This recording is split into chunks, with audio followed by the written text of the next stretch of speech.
जय श्री महाकाल। कई ऐसी शक्तियाँ रास्ते में निवास करती हैं जिन्हें जाने वाले व्यक्ति नहीं जानते हैं। उसमें से कुछ गलतियाँ कर देते हैं, जैसे पेशाब हुआ तो वो नाराज़ हो जाती हैं। आज मैं बात कर रहा हूँ पहलवान शक्ति के बारे में, जो पूछा हुआ है कि पहलवान को कैसे हटाएं। कृपया इसके बारे में, तो पहलवान को कैसे हटाया जाता है उसके बारे में मैं बताता हूँ और कुछ सावधानियाँ बता देता हूँ, ताकि आप लोग भविष्य में कोई भी व्यक्ति हो उस गलतियों से करके इनमें फंसे ना। कोई व्यक्ति आज जानबूझ के ऐसी गलतियाँ करता नहीं है, पर कभी कभी ये इनके चंगुल में आ जाते हैं, तब समय भी नुकसान होता है और मुसीबत भी झेलनी पड़ती है। और जो शरीर में नुकसान करता है प्रेत शक्ति घुस के, अदृश्य आत्मा, उसकी तो कुछ बात ही नहीं है। वो कितना क्षति पहुंचा सकता है वो उस व्यक्ति को झेलने के बाद ही ज्ञात होगा। तो इस शक्ति को हटाने के लिए मैं जो प्रक्रिया बता रहा हूँ, इस क्रिया को आप लोग निश्चित तौर पे करेंगे तो किसी भी प्रकार के पहलवान ने पकड़ रखा हो या किसी ने लगा रखा हो, बिल्कुल 100% आप लोग उसको हटा सकते हो। पहलवान क्या होते हैं? ज़्यादातर थानी होते हैं। थानी का मतलब यह होता है जो कई शक्तियाँ एक साथ रहती हों और जिसके ऊपर जाती हों कई शक्तियाँ।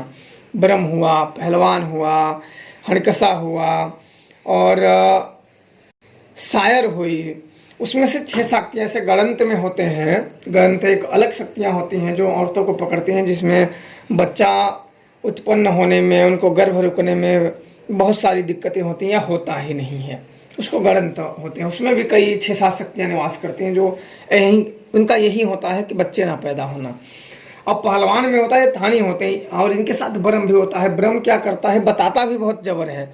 जिसके ऊपर प्रसन्न हो जाए ब्रह्म दूसरों के भी मन की बात बता देता है, और जिसके ऊपर रुष्ट हो जाए उसकी बुद्धियों को मार देता है। बुद्धि की, विवेक को मारना ब्रह्म के लिए कोई बहुत बड़ी काम नहीं होता है।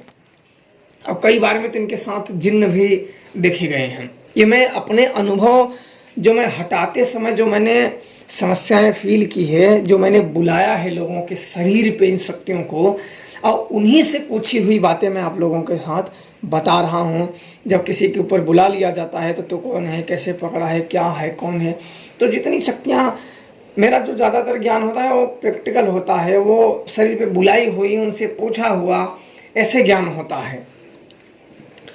तो इनको हटाने के लिए ज़्यादातर तामसिक शक्तियाँ होती हैं।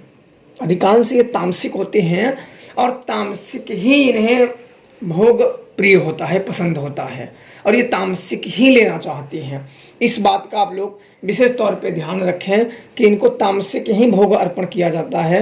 तो इनको हटाने के लिए सर्वप्रथम जब यह ज्ञात हो जाए कि पहलवान है, तो हटाने के लिए आप लोगों को एक मुर्गा और एक बोतल शराब, कुछ लौंग, कपूर, अगरबत्ती और नींबू, इतना लेके थोड़ा घर से दूर जाइए, दिन में दूर जाइए, और जिसके ऊपर लगा है पहलवान उसे आप कहिए कि ले पहलवान, मैं तेरा भोग दे रहा हूँ, आज के बाद से इसके शरीर पे मत आना तुम।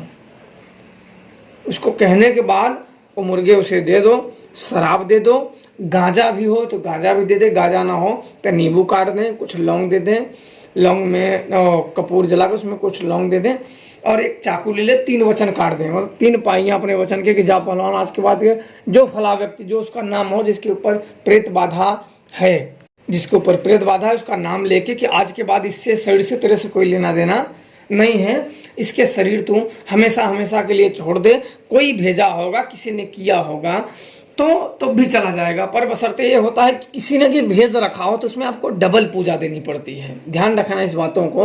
अगर खुद से लग गया है जाने अनजाने में किसी गलतियों के कारण, तो आप एक पूजा उसका देना है।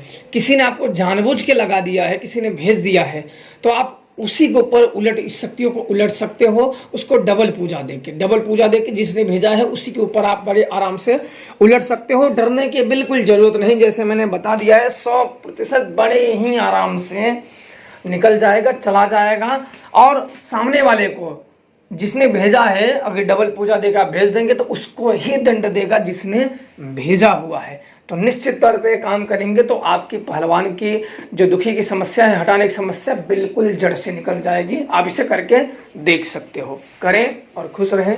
जय श्री महाकाल।